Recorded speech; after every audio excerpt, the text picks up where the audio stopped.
میں آیا تو آج ای پاسپورٹ کی انوگریشن پہ تھا، لیکن بڑی اور نے باتیں کر دی. میں سب سے پہلے ٹیکنالوجی کی بات کرنا چاہتا ہوں. دیکھیں، دنیا میں ٹیکنالوجی نے جو سب سے بڑا کام کیا ہے، لوگوں کی زندگیاں آسان کی ہے.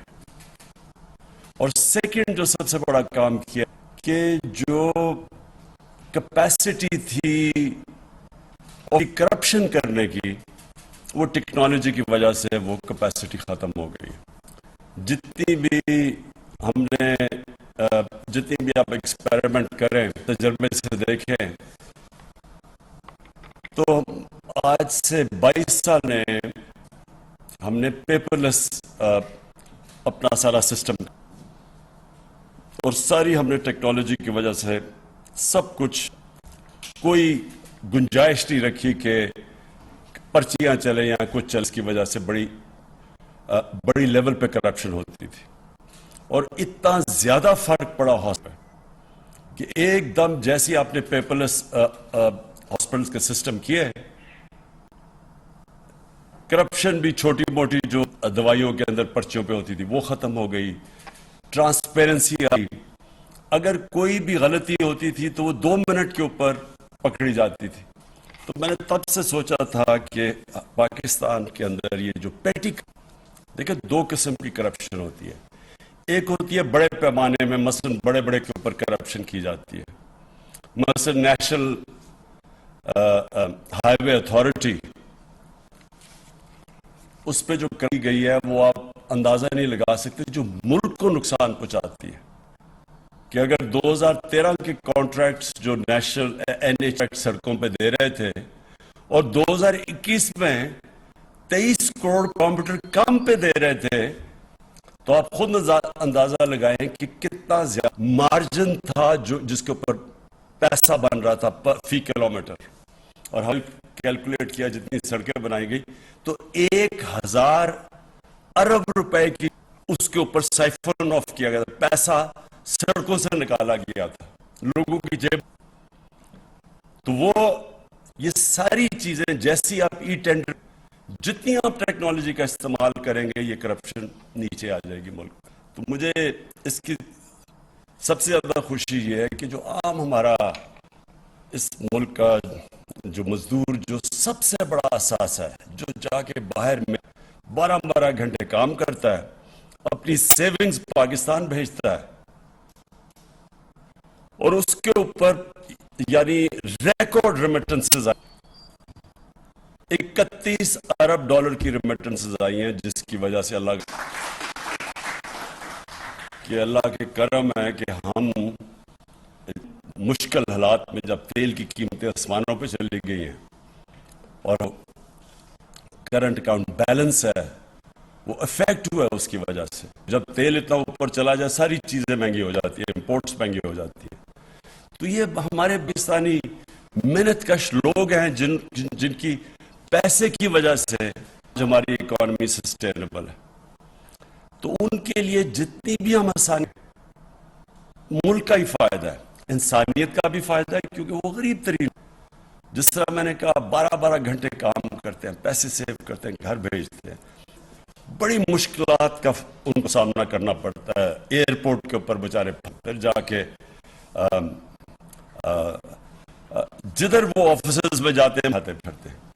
تو یہ جو شیخ صاحب انٹیریئر کو میں آج خراج تحسین پیش کرتا ہوں، اور نادرا کو بھی، نے یہ مل کے یہ جو ای پاسپورٹ بنایا، اور یعنی آپ نے کر دیا ہے پاکستان کی بھی یہ جو سسٹمز ماڈرن کر دیے کہ اب کوئی کیوں نہیں پڑھیں گے، جس کے پاس ای پاسپورٹ ہوگا وہ سیدھا گیٹ سے نکل جائے گا. بیچ میں ایئرپورٹس کے اندر مسئلے آتے ہیں، اور خاص طور پہ عام بھی چلے جائیں گے. سیکیور بھی ہے، جس طرح آپ نے کہا کہ اس میں سیکیورٹی چیکس ہے، سیکیور بھی ہو جائے گا. اور یہ جو مجھے بھی زیادہ خوشی یہ ہے کہ ٹورزم میں یہ بڑا فائدہ پہنچائے گا. دیکھیں، پاکستان کا جو فیوچر ہے نا، اس پہ ٹورزم بہت بڑا رول. ہمارا اس وقت مسئلہ ہے کہ جیسے جیسے ہماری ایکسپورٹس اوپر، لیکن ابھی بھی ہماری امپورٹس اس سے بہت زیادہ ہے. تو وہ جو گیپ ہے کسے کہتے ہیں، وہ ہمیں جب تک ہماری ایکسپورٹس کی کیپیسٹی بڑھتی نہیں جاتی، ایکسپورٹس اپنی امپورٹ سے آگے لے جائیں، تب تک یہ جو گیپ فل ہو سکتا ہے. ایک تو ریمیٹنسز سے اوورسیز پاکستانی کرتے ہیں، دوسرا ٹورزم. پاکستان ایک وہ جس کو اللہ نے اس طرح کی ویرائٹی دی ہے، ہر قسم کی ٹورزم اٹریکٹ کر سکتے ہیں، لیکن ہم نے کبھی توجہ نہیں دی ٹورزم کے اوپر، اور ٹورسٹ کے لیے آسانیاں نہیں پیدا کی. ہم نے ریزورٹس کو سوچا نہیں، ہم نے ٹورزم کو ابھی انڈسٹری بنایا ہے، اس کو پہلے انڈسٹری بنا، اور انسینٹیوائز کرنا چاہیے تھا کہ باہر سے آئے لوگ انویسٹ کے اوپر. اصل میں ٹورزم صرف ایک ٹورسٹ آ جاتا ہے ملک میں، اسے فائدہ نہیں ہوتا. اس ملک کے اندر آ کے جب پیسہ خرچ کرتا ہے تو ملک کو فائدہ ہوتا ہے. اس کے لیے ریزورٹس چاہیے، ہم نے کبھی ان کو انسینٹیوائز نہیں کیا. ہم نے بہت بڑی ایک کام کیا ہے کہ ہم نے سکردو کو انٹرنیشنل ایئرپورٹ بنا دیا. اس کا مطلب یہ کہ ڈائریکٹلی لوگ اب سکردو آ سکیں گے، نہیں تو وہ آ کے بیچارے یہاں پھنستے تھے کہ موسم خراب اسلام آباد میں.